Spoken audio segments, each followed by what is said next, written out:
WhatsApp guys, welcome to my YouTube channel. मैं हूं गौरव अग्रवाल। आपको करवाने वाला हूं क्लास 8 साइंस का chapter 1 crop production and management. आज के वीडियो में मैं आपको पढ़ाने वाला हूं टॉपिक 1.6 जिसका नाम है इरिगेशन। ठीक है, आज हम पढ़ने वाले हैं टॉपिक 1.6 इरिगेशन। देखिए ये, ठीक है।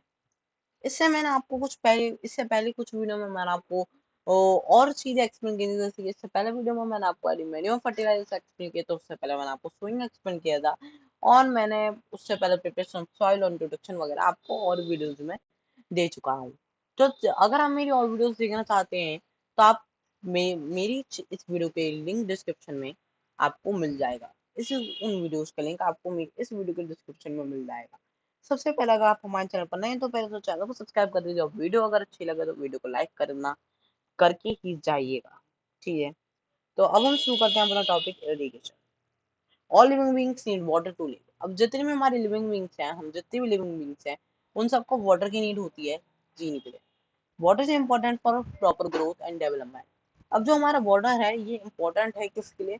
प्रॉपर ग्रोथ और डेवलपमेंट के लिए। Water is observed by plant roots. अब जो ये हमारा वाटर है ये प्लांट रूट्स के द्वारा ही ऑब्जर्व किया जाता है। Along with water, minerals and fertilizers are also observed. अब हमारे इस वाटर के साथ मिनरल्स, फर्टिलाइजर सब ऑब्जर्व कर लिए जाते हैं। Plants contain nearly 90% water. अब जो हमारे प्लांट्स हैं वो 90% वाटर से बने होते हैं nearly. Water is essential because germination of seed doesn't take place under dry condition. अब वाटर क्यों है हमारा एसेंशियल? वाटर हमारा एसेंशियल है क्योंकि जो हमारी जर्मिनेशन होती है सीड्स की वो ड्राई कंडीशंस में नहीं हो पाती। Nutrition dissolved in water transport to each and every part of the plant. अब जो न्यूट्रिशंस होते हैं वो वाटर के वो ट्रांसपोर्ट करे जाते हैं हर पार्ट में प्लांट के। ठीक है, water also protects the crop from both Frost and hot air currents. अब वो जो हमारा वाटर होता है वो हमारे क्रॉप को फ्रॉस्ट और हॉट एयर करंट से भी प्रोटेक्ट करता है। To maintain the moisture of the soil for healthy crop growth fields to be watered regularly. अब हमारा जो मॉइस्चर मेंटेन करने के लिए हमारे सॉइल में और हेल्दी क्रॉप ग्रोथ के लिए फील्ड्स को रेगुलर हमें वाटर करना होता है। हमें अपनी क्रॉप में रोज वाटरिंग करनी होती है, डेली और रेगुलरली। ठीक है, the supply of water to crops at regular intervals is called irrigation. अब यहाँ पे आपको इरिगेशन की आपको डेफिनेशन मिल गई कि इरिगेशन क्या होती है। जब हम रेगुलर इंटरवल्स पर कुछ कुछ टाइम में पानी डालते हैं क्रॉप को तो हम उसे इरिगेशन कहते हैं। क्या कहते हैं? इरिगेशन कहते हैं। The time and frequency of irrigation varies from crop to crop, soil to soil and season to season. अब जितने टाइम और जितनी अमाउंट हम डालते हैं इरिगेशन में वाटर की, वो हर क्रॉप टू क्रॉप की किस क्रॉप को कितने पानी की नीड है, या फिर हर सॉइल टू सॉइल मतलब कैसे सॉइल हम यूज कर रहे हैं। ठीक है, या फिर हर सीजन टू सीजन की समर सीजन में तो ज्यादा पानी डालना होगा, विंटर सीजन में तो इतने पानी की नहीं है, वो उस पर वेरी करती है। ठीक है, in summer the frequency of watering is higher. Summer में अभी मैंने आपको बताया कि समर में पानी ज्यादा डालने की नीड होती है क्योंकि जो हमारा सन होता है वो जल्दी पानी को एवोपरेट करने कर देता है। ठीक है, ज्यादा गर्मी से वाटर एवोपरेट हो जाता है। ठीक है, why is it so? Could it due to increased rate of evaporation of water from the soil and the leaves? हाँ, देखिए अभी मैंने आपको बताया था क्यों है ऐसा, क्योंकि due to increase rate of evaporation of water from the soil and the leaves. क्योंकि हमारा जो एवोपरेशन का रेट होता है वो सॉइल और लीव्स में बढ़ जाता है। तो अगर आपके पास क्वेश्चन ये आए कि सॉइल में वाटरिंग की समर में ज्यादा नीड क्यों होती है, तो आपके पास ये रहा आपका आंसर। क्यों? क्योंकि हमारा जो रेट होता है वो एवोपरेशन का वो इंक्रीज हो जाता है वाटर के में भी, और सॉइल मतलब सॉइल और लीफ से। ठीक, ओके। सोर्स ऑफ इरिगेशन, अब हमारे पास आ गया सोर्स ऑफ इरिगेशन। हम इरिगेशन करने के लिए, इरिगेशन को प्रोसेस करने के लिए क्या क्या सोर्सेज यूज करते हैं। ठीक है, the sources of water for irrigation are wells हो गई, ट्यूबवेल्स हो गई, पॉन्ड्स हो गए, लेक्स हो गए, रिवर्स हो गए, डैम्स हो गए, कैनल्स हो गए। अब जो रिसोर्सेज है हमारे वाटर के इरिगेशन के लिए, वो हम वेल से भी पानी लेते हैं, ट्यूबवेल से भी लेते हैं, पॉन्ड से भी लेते हैं, लेक से भी लेते हैं, रिवर से भी लेते हैं, डैम से भी लेते हैं, और कैनल से भी लेते हैं। ठीक है, अब है हमारे पास ट्रेडिशनल मेथड्स ऑफ इरिगेशन। क्या है traditional methods of irrigation? The water available in wells, lakes, and canals is lifted up by different methods in different regions for taking it to the field. अब जो water available होता है Wales में, lakes में, canals में, उसे ऊपर lift किया जाता है डिफरेंट मेथड्स की हेल्प से, अलग अलग टाइप से, अलग अलग मेथड से डिफरेंट रीजन पे for taking to the fields. Cattle और human labour is used in this method. ज्यादातर मेथड्स में कैटल और ह्यूमन लेबर ही यूज होती है। So these methods are cheaper but less efficient. ये ट्रेडिशनल मेथड्स हैं, पुराने मेथड्स हैं, तो ये लेस एफिशिएंट होते हैं, मतलब ज्यादा काम तो नहीं कर पाते लेकिन चीपर जरूर होते हैं। The very traditional ways are, अब हमें कुछ ट्रेडिशनल वेज आ रहे हैं, जैसे कि मोट हो गया, हमारा पुल्ले सिस्टम हो गया, जिसे हम पुल्ले सिस्टम भी कहते हैं, पुल्ले सिस्टम, और हमारा चैन पंप हो गया। ठीक है, देखिए मोटे में ऐसे करके हम, या ये बैल से हम ऐसे करके बाल्टी से अंदर पानी डालते हैं और निकालते हैं, और फिर हम उसे यहाँ पे हमारी क्रॉप का, हम बीच में गड्ढे से बनाकर उसे हमारी क्रॉप के पास भेज देते हैं। ठीक है,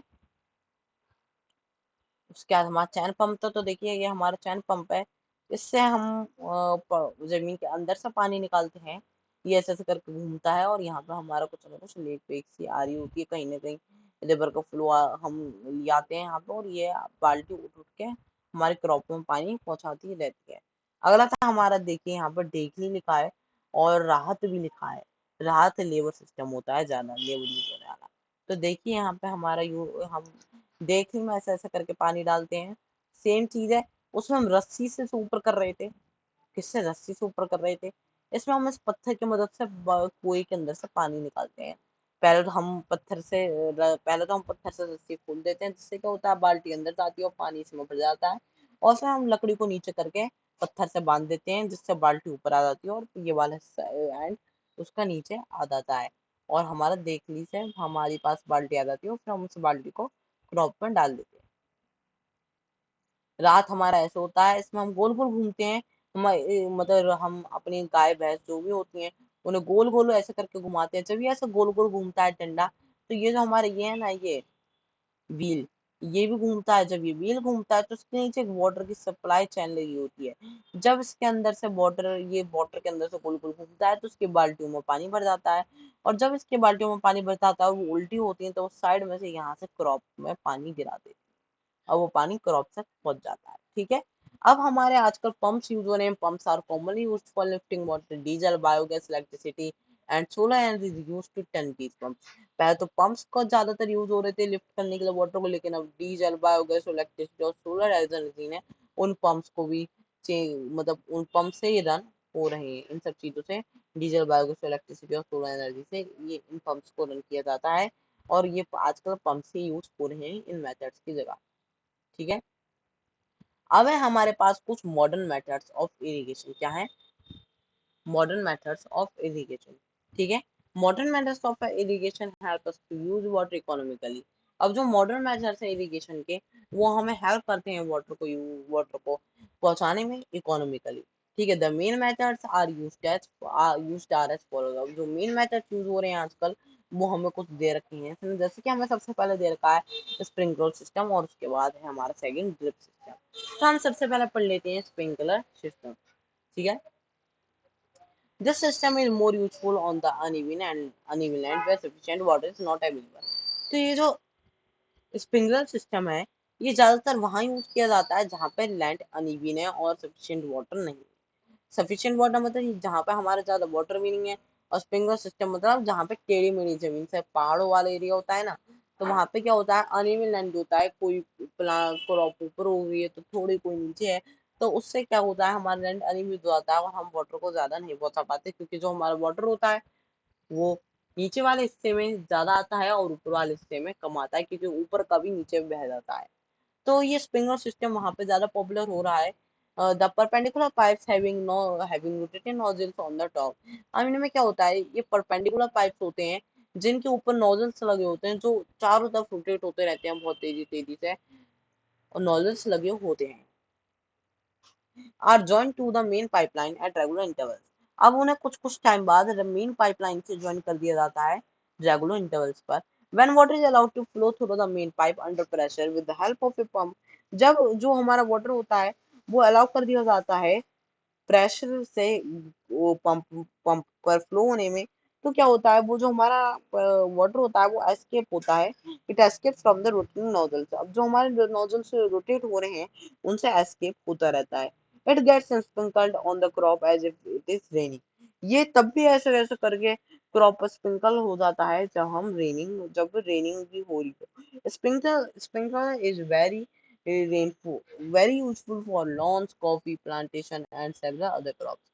ठीक है, तो हमें यहाँ पे देखिए फिगर 1.5 एमएस का पिक्चर भी दी गई है, एक सेकेंड। तो यहाँ पे इसने कहा है कि जो हमारा स्प्रिंकलर सिस्टम होता है वो बहुत ज्यादा यूजफुल भी होता है लॉन्स में यूज करने के लिए, या फिर कॉफी प्लांटेशन जब हम करते हैं, या फिर जब हम कुछ और ऐसे क्रॉप्स उगाते हैं। तो हमें यहाँ पे फिगर 1.5 दी गई है ये वाली। देखिए तो यहाँ पर हमारा स्प्रिंकलर सिस्टम यूज हो रहा है, जहाँ से इनमें से हमारे ये पाइप से लग रहे हैं और इनसे पानी निकल रहा है। ठीक है, अगला टॉपिक हमारा ड्रिप सिस्टम क्या है। drip system drip system in this system the water falls drop by drop near the roots। ठीक है, तो हमारा वो इसमें क्या होता है, इस सिस्टम में जो वाटर होता है वो ड्रॉप बाय ड्रॉप थोड़ा थोड़ा करके गिरता रहता है हमारे प्लांट की रूट्स के पास। So it is called drip system, इसलिए हम इसे ड्रिप सिस्टम कहते हैं। It is the best technique for watering fruit plants.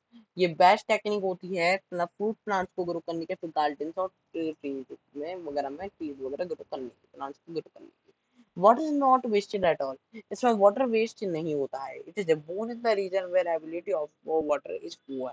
ये ऐसी जगह ज्यादा फायदेमंद होता है जहाँ पे वाटर की अवेलेबिलिटी कम होती है और वाटर ज्यादा अवेलेबल नहीं होता। ठीक है, तो आज की वीडियो में मैं आपको तो नहीं करवाना चाहूंगा, मैंने आज की वीडियो में आपको एक्सप्लेन किया कि इरिगेशन की प्रोसेस क्या होती है और हम किस किस मेथड से इरिगेशन कर पाते हैं। इसके ट्रेडिशनल मेथड डिस्कस किए, सोर्सेस डिस्कस किए, और हमने मॉडर्न मेथड्स भी डिस्कस किए।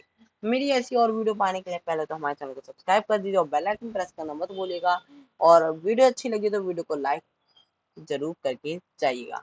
Thank you, have a nice